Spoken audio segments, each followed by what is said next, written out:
Joining us now are Nick Ackerman, former Assistant U.S. Attorney for the Southern District of New York. He also served as an Assistant Special Watergate Prosecutor, is now a partner at Dorsey & Whitney. Also with us, Peter Baker, Chief White House Correspondent for the New York Times and an MSNBC political analyst, and David Frum, Senior Editor for The Atlantic. Nick Ackerman, the future of the tapes, let's pretend for a moment that they exist. They will be subpoenaed. I have no doubt that they will be subpoenaed. They absolutely should be. In fact, I'd be surprised if Mr. Mueller hasn't done that already. And if this president tries to fight it in court, we have a case law here that indicates he will lose. U.S. v. Nixon, yeah. Right on the money, couldn't be more on point. Right. Gone. End of case. But he can try to chase the case to an appellate level, possibly. But there will come a day when there would be, if he tries to fight this in court, where there will be a judicial order ordering the president to turn this over. And my point here is this president is unpredictable in that moment. We have a president who we don't know what he will do in the face of an order. Well, considering all he's done already in obstructing the investigation of the FBI, I wouldn't put it past him if he just took those tapes and burned them or put a magnet to them. I mean, he is the type of person who would do that in a second without any thought about the consequences or the fact that he's committing a serious federal felony. He's already done that. I mean, it's just be a continuation of what he's already been doing to this point. David Frum, my betting is on the side that there are no tapes, yeah. and one of the reasons I placed that bet is that President Trump is now saying that James Comey is lying about our conversation. If he knew there were tapes, I'm not sure he would be making those claims because the tapes surely would not back him up. Right. I want to make first a mathematical aside. I mean, you have the number 100% on the screen. I just want to point out that when President Trump went to the CIA and gave that notorious speech about his big popular vote win, he told the CIA he backed them 1,000%. So there are a lot of percents. 100 isn't all of them. Maybe 1,000 isn't all of them. There are a lot more percents than you're prepared to allow for. And so if he's only giving you 100 of them, that may just be a very small down payment. Right. We have to, when we think about taping, remember, I mean, we are living the iPhone era, so the tape is a metaphor for a recording. As you say, it seems incredibly unlikely that there is a recording. This conversation with Comey took place not in the West Wing, but in the main White House. So either somebody had an iPhone on the table or in a pocket and used a recording device. It's hard to imagine the president himself being able to do that. Or else somebody has worked with the permanent White House staff to install microphones or listening devices in the woodwork of the historic executive mansion. That also doesn't seem very likely. Peter Baker, shouting broke out today about the tapes when the president gave the non-answer to a very simple yes or no question that he knows the answer to. Can we expect this to be the question that the White House press corps will continue to be aiming in that direction as long as it remains unanswered?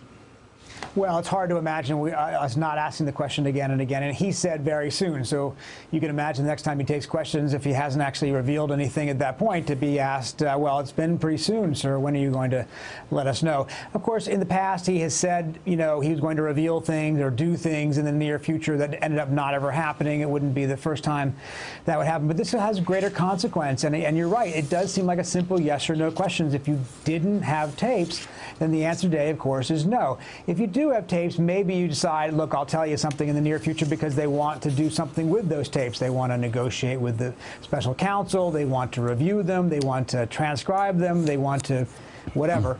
So, you know, I tend to agree with you. There's probably not likely to be tapes. It struck me when he first mentioned this, he was sort of trolling Jim Comey as kind of, you know, you don't know. But we don't know, and that's a position he kind of likes keeping people in for the moment. Peter, any hint from anyone working at the White House about what the president is actually thinking about this tapes game that he's playing, or is the White House staff completely in the dark about whatever it is he's thinking? I think most of them are as confused as we are. You know, we asked Sarah Huckabee Sanders yesterday, the White House Deputy Press Secretary, about this, and she says, sure, I'll go look under the couches for them. I think that they don't know for sure themselves. And there is a history of Donald Trump as a businessman being said, anyway, to record conversations that he made along the time. So nobody can be 100% sure. As you say, there's a lot of reasons to think it seems unlikely. As David was saying, you know, the various permutations of how this would come about seem pretty far-fetched. But then a lot of things have seemed far-fetched so far in these last 140-some days. So I guess I don't rule anything out. Let's listen to Donald Trump's talking points that he recited today about why he thinks the Comey hearing went so well for the president. And I say talking points because don't expect sentences here. No collusion, no obstruction. He's a leaker, but we want to get back to running our great country. We were very, very happy, and frankly, James Comey confirmed a lot of what I said, and some of the things that he said just weren't true. Nick Ackerman, your reaction to that? I don't even know where to start with that statement. I mean, first of all, no obstruction. He basically, Comey came out and put in the first leg of the obstruction case, which is that meeting in the Oval Office. That is one of 4 legs of the obstruction case that we have that include the 2 national security people who say that Trump called them and asked them to help stop that investigation, as well as the firing of Mr. Comey. The fact is, we now have under oath the first part of that, and it's pretty well spelled out. Let me ask you about one element of this, which people are stressing. The fact that the president asked everyone to leave the room, including the FBI director's boss, the attorney general, leave the room. And Jim Comey testifies that people seemed reluctant to leave the room, that Jeff Sessions hung around hoping he was going to be able to stay in the room, and then that others tried to do that. But the president was insistent they all had to leave the room. How incriminating is that in the obstruction of justice investigation? Extremely incriminating. It all goes to his corrupt intent, which is defined by law as his intent to stop the FBI investigation. It doesn't have to do with bribery. It doesn't have to do what we normally think of as corruption. It's the idea that he specifically intended to have that FBI investigation stopped in its tracks. David Frum, I want to get your reaction to that, because you're someone who's worked in the White House and you know about the liturgy of these kinds of moments when it happens, when the room is cleared, or why that would be done. What was your reaction to that part of it? Look, the reason you clear a room is because you're about to talk about something that is sensitive, and there are people who do not have the clearance or the need to know that particular thing.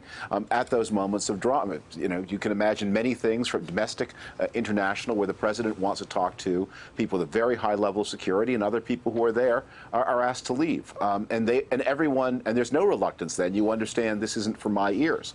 I don't think I've heard of any incidents in any presidency since the Nixon days where a president asked people to leave in order to do something like this.